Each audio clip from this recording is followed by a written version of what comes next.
Hello and welcome to another video. I'm Maz and today I'm in Gloucester.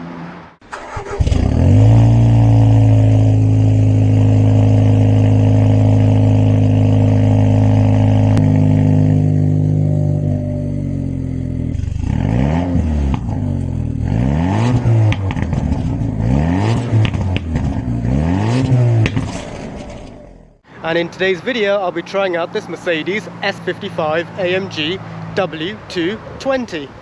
This car was kindly lent to me by my motor vehicle lecturer, Louis, who owns a plethora of Mercedes-Benzes, including this S55 AMG and a couple of 190Es. And if you are a Mercedes owner and would like your car featured on the channel, feel free to reach out. A quick overview: the W220 is the fourth generation of Mercedes S-Class, S standing for Sonderklasse, the top level luxury saloon in the range. And the W220 is the fourth generation of a lineage that started from the 1970s with the W116, followed by the W126, followed by the W140, and then comes this, the W220. This particular car was launched in 1998. I'll get back to the year shortly, and was in production up until 2005, with a facelift taking place around 2001 or 2002.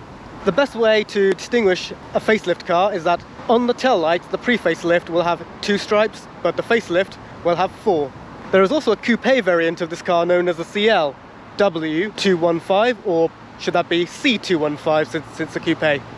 That also lasted from around the late 90s to the mid 2000s. The late 90s till mid 2000s era was actually a bit of an unfortunate period for Mercedes-Benz. This was when they merged, more like an acquisition. This was the time when they acquired the Chrysler Group to form Daimler Chrysler. Now, up until this point, Mercedes were known for being expensive, over-engineered cars. But this was when they took a U-turn and started being a bit more cost-effective and started to cheapen out on their manufacturing and engineering levels. As a result, the W220 was seen as a step back from the old 140 in various ways. Daimler Chrysler was seen as a very dark period for both companies. Mercedes' build quality was cheapened out and Chrysler's reputation fell down as well. The successor to this car, the W221, was seen as a massive leap forward when it launched back in 2005. But that's a separate video. In this video, we're just going to focus on the W220. The W220 range starts from the S280, followed by the S320, followed by the diesel S320, then the S350, then the S400 diesel, S430, S500, this, the S55, the S600, for a very brief period, the S63, which was then succeeded by the S65. This is an S55, which is one of AMG's post-merger models. Previously, AMG were more of a tuning company that tuned Mercedes-Benzes, kind of like how Brabus is today. But nowadays, AMG is seen as the performance arm of Mercedes-Benz. And here are the specs for this particular car. And despite being the least favoured model in the lineage, this car was still innovative and still sat at the top of its range compared to its competitions, which included the BMW 7 Series, the Audi A8, the Jaguar XJ, the Volkswagen Phaeton, the Lexus LS, and the Maserati Quattroporte. And since the S-Class was sat at the top of the Mercedes lineup and is seen as the benchmark of this category of car, the S-Class is also a demonstration of what small cars of the future will have included. One of these examples will include ABS. The S-Class was one of the first cars to have anti-lock brakes, and now anti-lock brakes is seen as a safety feature featured on all cars being made today, cheap or expensive. So here is the front of the W220 S-Class, and here is the key. It is one of the first models to have this style of key fob, though they did evolve it slightly by having these bits of chrome here and the buttons on here. This key fob, or that key fob I should say, lasted all the way up until 2017. And here's what the front of the S55 looks like. Being a 55, you got this AMG specific bumper, Being an S-Class, you get this bonnet ornament, which is actually a hallmark of Mercedes-Benz's of this period. The only models that didn't come with it were the sportier cars like the SL, which had a massive one here and a flat one here instead. This was also a time when halogen headlights were still seen as a standard. And interestingly, this headlight unit is made by Bosch. Instead of having 1 or 2 washer jets, the S-Class gets 3. And of course this car has front parking sensors, though the sensors in question aren't exactly flush to the body. Coming around, being the AMG, you get the AMG monoblock wheels, which have these chunky center sections, and they are 5-spoke. They even have the AMG badge on one of the spokes as well. Here's what the mirror looks like. There's no thinner section. Instead of shrinking over here, it just continues on like so. And this is one of the first cars to have the side repeater on the housing of the mirror, as opposed to somewhere behind the front wheel. It's also an LED. The S-Class is actually one of the first ever cars to use LED lights. Coming to the side, nothing much to talk about. It does look fairly generic for a saloon of its period. Somewhat boxy, but with rounded corners. Hard to tell in this silver car, but you also get a little bit of chrome on the door handles. Interestingly, the trim down the side, normally they stop at the back of the door, but in this one it actually carries on all the way to the wheel arch. Once again, here's the back wheel with the AMG monoblocks. The door shuts extend all the way to the roofline. This was very common practice during the 90s and 2000s. Coming to the back, first of all you get this massive deck lid, and here's what the rear of the car looks like. It's a pre-facelift, so you only get 2 stripes for the indicators in reverse as opposed to 4. Being an early car, you only get 2 exhausts as opposed to 4. And as I've mentioned, this is an S55 AMG. So with the likes of the W220 and W220, their flagships were the E500 or the S600, but with this the flagship is the 65. And this is where it all started really. Otherwise the AMG brand has been around since 1967. Once again, the parking sensors really stand out. Coming to the boot, so press and hold the boot button.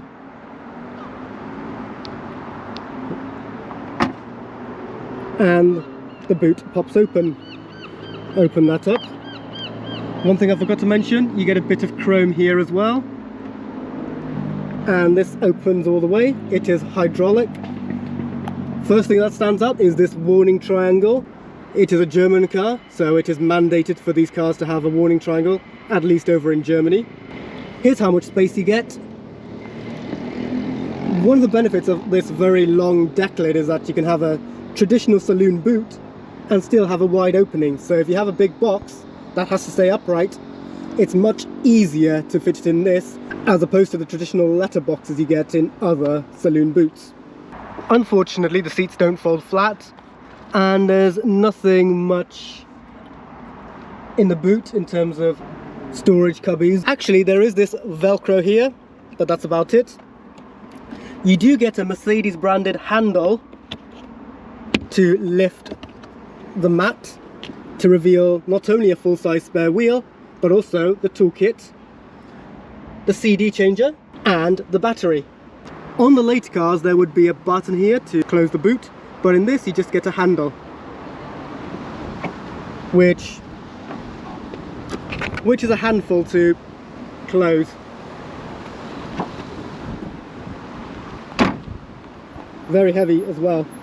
Being an S-Class, let's see what it's like in the back. So first of all you get this blind here, which lifts up and hangs on here, like so.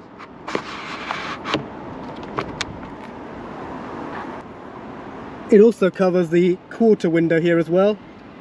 And to take it off, simply lift and it goes back in place. You get lots of padding on the door card to rest your elbow, but the actual armrest isn't.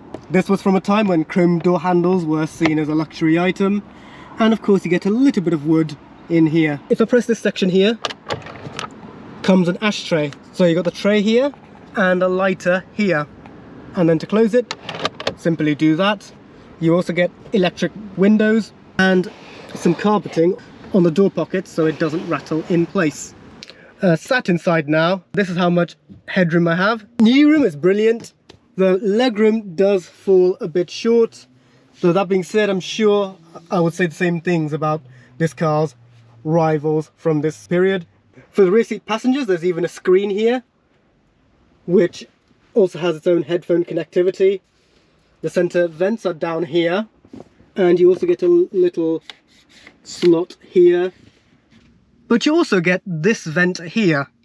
Now, interestingly, that vent comes from the front, goes through the door, and then comes through the B-pillar. So that's a very neat quirk. The leather is soft, and the headrests actually pop up and down, but we'll get back to that later on. And you also get this armrest, which is very plush. And press this button here, you get 3 cup holders. There's even some storage bins behind the front seats, both driver and passenger. You also get these dampened grab handles with a coat hook. There's even an airbag on the C-pillar. And the rear occupants even have their own vanity mirror. Both sides as well. And of course they turn on. But if you need even more lights, press this button here and you get even more light. And a secondary coat hook on the B-pillar.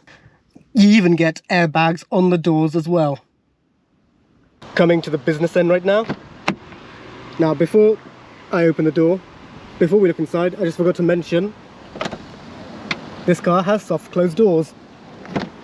And I've mentioned about the B-pillar vent. It comes through here, into there, and out of here, and into there. As I've mentioned, this is part of the Daimler Chrysler Group from 98 to 07, one of the worst partnerships ever. This is the control for the mirrors, and it's also designed to look like a mirror. And of course, here's what the interior looks like from this angle.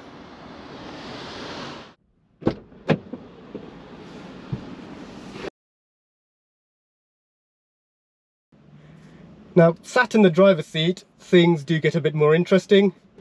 So for starters, here's what the steering wheel looks like. You do have some controls on the steering wheel, and you get some stitching on the center airbag, as well as the wood grain being carried on. If we look at the wood grain from the door, it actually carries on all the way to the other door as well.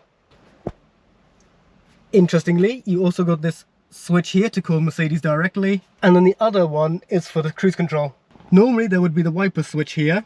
Instead, it's shared with the indicator stalk, so up and down for indicators, and twist it for wipers.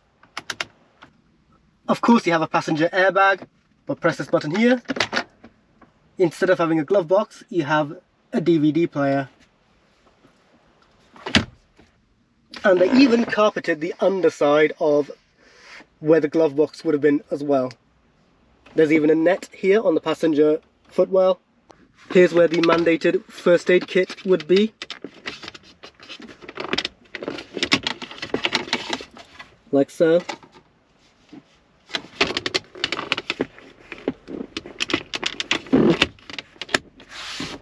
Once again, the leather is very soft, though on the driver's seat they are creaking a little bit.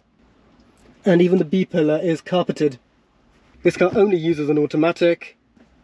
There's even a coin holder here, a cup holder here, a phone underneath here, slots for your coins. Here are some cup holders. Open this up and you get a center console cubby. So basically there's a 3-stage for the center armrest to open. There's no handbrake here. Instead, you get a foot operated parking brake, which obviously you use your foot to apply and then pull on here to let go. Unfortunately, this was also from a time when Mercedes had the sticky buttons, though in this case it's actually the sticky bezel. Being a top spec car, all of these buttons are filled in. Sometimes manufacturers like to cheapen out and give you a few blank ones here. Luckily, it's not the case here. Turn on the accessories. Here's what the dials look like. They are pretty much half moon or semicircle, like in Opals or Vauxhalls from the 90s. And if we look closer, the needle for the speedo is actually floating, whilst the other ones have their own pivot point. With the speedo, it's out of the way. Also, you get a digital screen in the middle, which wasn't a common feature when this car was conceived. And one thing I find with German cars is that instead of labeling the fuel gauge as E for empty and F for full, this one has R for reserve and 1 out of 1 for full. Being a Mercedes, you get a floor mounted accelerator, though some AMG cars have the silver spotty pedals as well, which this one doesn't have. Just notice there's an ashtray here. Since the ignition is on, let's see if this button works here. So, does this raise or lower the headrests? Yes, they do. And the other way? Nope, just lower. Turn the key once more to start the car. To turn on the radio, just simply press this on button here, and then a Mercedes star shows up. You get the warning, of course. And that's the radio screen. Right now the AC is turned off, but to turn it on you press this 0. And now the AC is blowing. It is dual zone, so you got up and down for both sides. Here's the fan. And these dials here are simply there for which direction you want the wind to blow. So that's off, that's up, that's down, and then that's both ways. And then for auto, you just press this button here. And then of course, to turn it off, you just press this button here. And then to control all of this, you use this dial here. As you can see, there's not much to talk about. Okay, so this is your controller. Pressing down is to select. This is your back button. This is your system button. And then this is your mute. And to turn it all off, you just simply press this on button again. If I press this button here, screen turns off. And if I press this, that's your slot for your cassette. And here's how the auto selector works. This, I'm guessing, stands for winter and sport. And this shows up underneath the rev counter. And if I take this all the way to drive, to shift down, you push to the left, and to shift up, you push to the right. I'm guessing this car has a 5-speeder, so that's gear 1, gear 2, gear 3, gear 4, and then gear 5. So you get heated seats on the driver's side, so that's stage 1 and that's stage 2. But you do get cooled seats on the passenger side. Interestingly, there's 5 lights there. 2 of them are for your heating, but 3 are for your ventilated. So the passenger gets the cooled seat, but the driver doesn't. This could be a quirk that they didn't move over for right-hand drive. Headliner is wrapped in this very soft carpeted material, and that soft carpeted material is extended onto the vanity mirrors as well. And of course there is your mirror and the light on top, but if you want to look closer, just do that and it basically zooms in to your face. So that's normal, that's zoomed in. Here's a switch for the sunroof.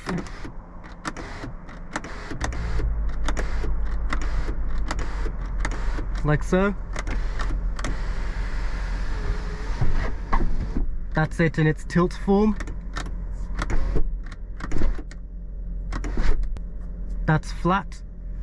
And of course you can do this as well. And you've got these little vents here if you want to keep the cover closed but the sunroof itself open for some ventilation. See these little bits sticking out? These are actually your parking sensors. So this side is the left of the car and this is the right. And for the rear parking sensors, they are right there at the top of the rear window. So that's the exterior and interior done now, so let's see what this car is like to drive. So actually this car doesn't need to have the foot on the brake, so just twist this key, window down, seatbelt on, give it a few revs since this is an AMG. Soft limiter at 4,000 RPM, but before you get to 4,000,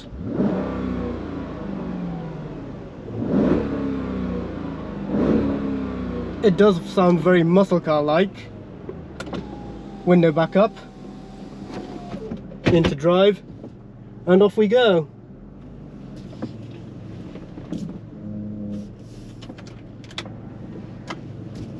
So from first impressions, the steering is very, very light.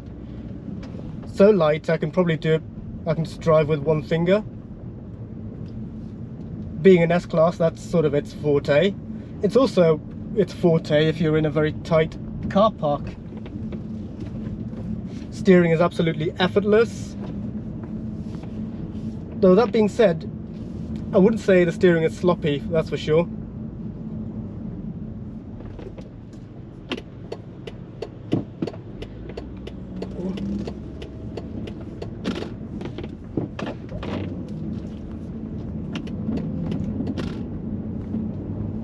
So from driving, the accelerator does feel very smooth. It's very sedated.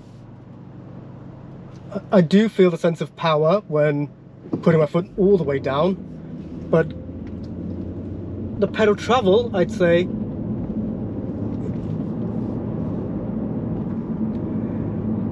definitely helps it in stop-start traffic at a red light already. Brakes are very, very smooth. The brake pedal travel is also very linear. It doesn't feel grabby at all, but at the same time it doesn't feel spongy. And I also like how the three-pointed star is always in front of you, kind of like a crosshair. On to Eastern Avenue now, and I forgot to mention the cruise control placement is a bit counterintuitive. When I tried to indicate, I kept going for this one, and stop-start here is very, very doable. The insulation from the outside world is very, very good, already at another red light. So how do the brakes? Yep, brakes are definitely brilliant.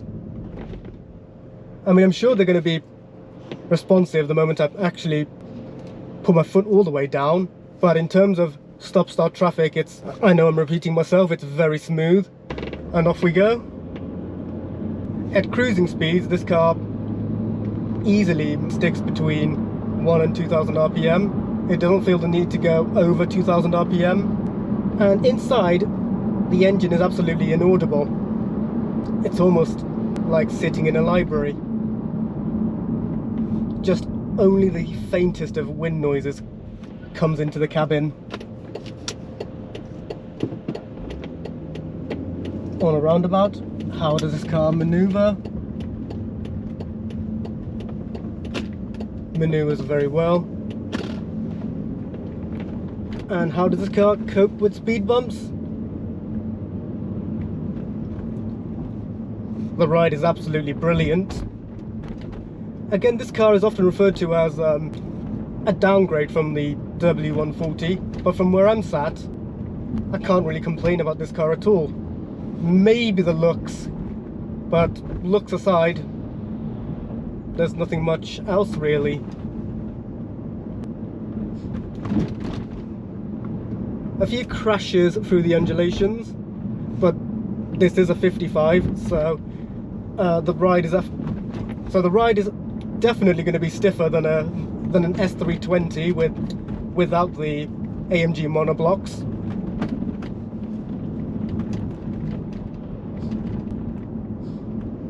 Again, I can't really feel the speed bumps coming through, only the sharpest of edges perhaps. But remember, I am in the 55 version. I'm very certain the S320 is going to ride much smoother than this,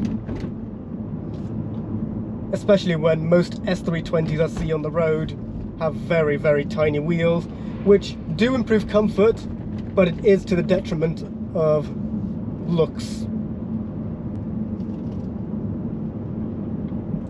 Being in a 20 zone, this car revs just ever so slightly over tick over.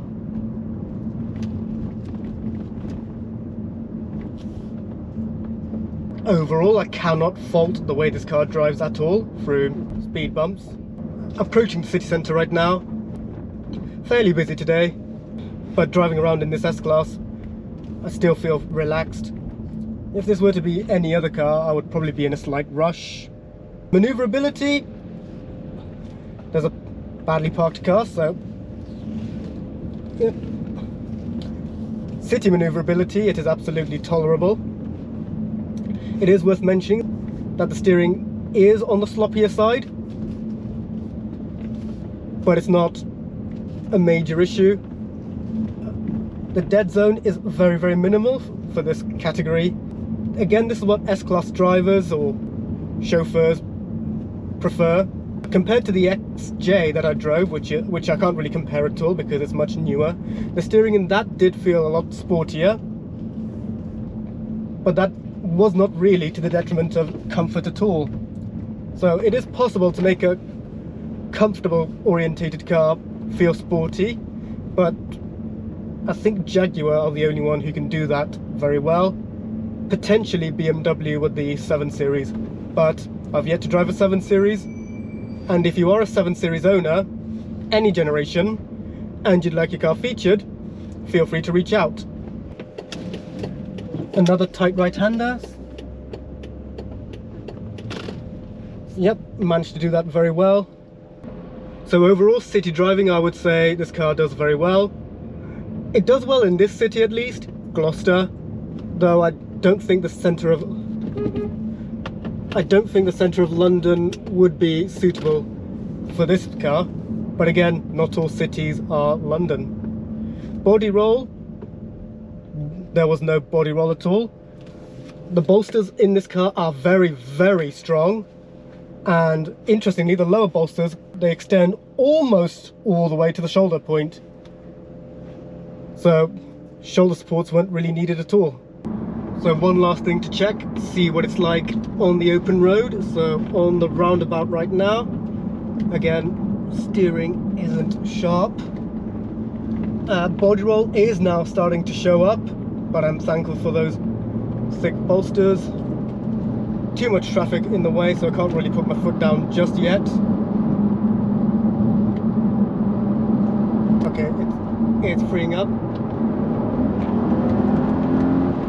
So kick down, there is a slight delay, but once it does kick down, it does have that very big surge. I'll do it again. Due to there being only 5 gears, it does change a lot more abruptly. Again, most S-Class drivers do not drive like this. Most of the time they are, well, most of the people who own these cars are actually sat in the back, and they have someone else to drive for them. So this test is really for the very, very niche S-Class owners. Kick down.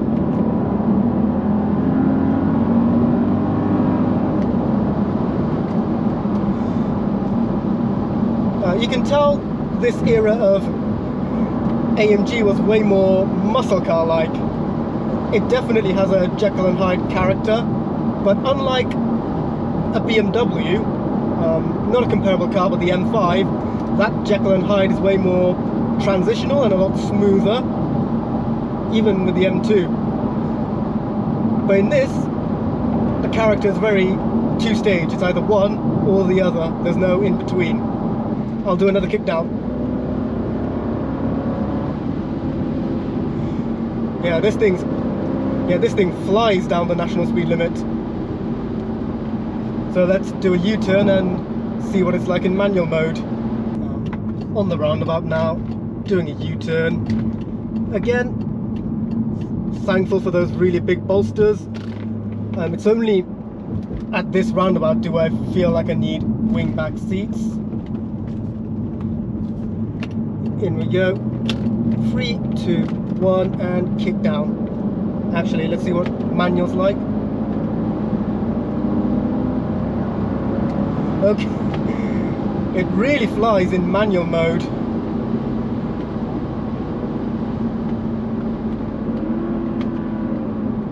There's gear 3.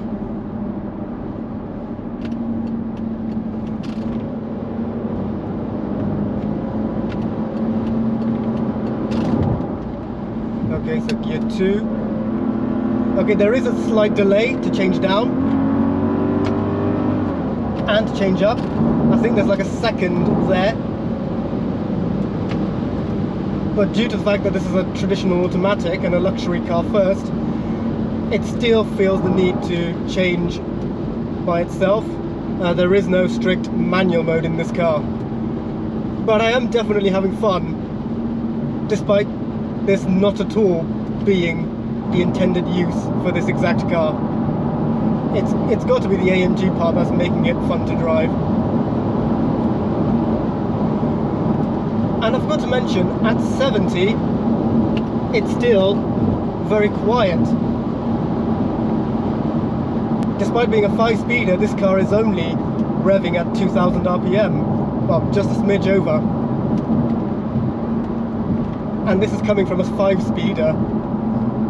So I'm going to enjoy this car a little bit more. But that being said, let's head back to the car park and finalize this video.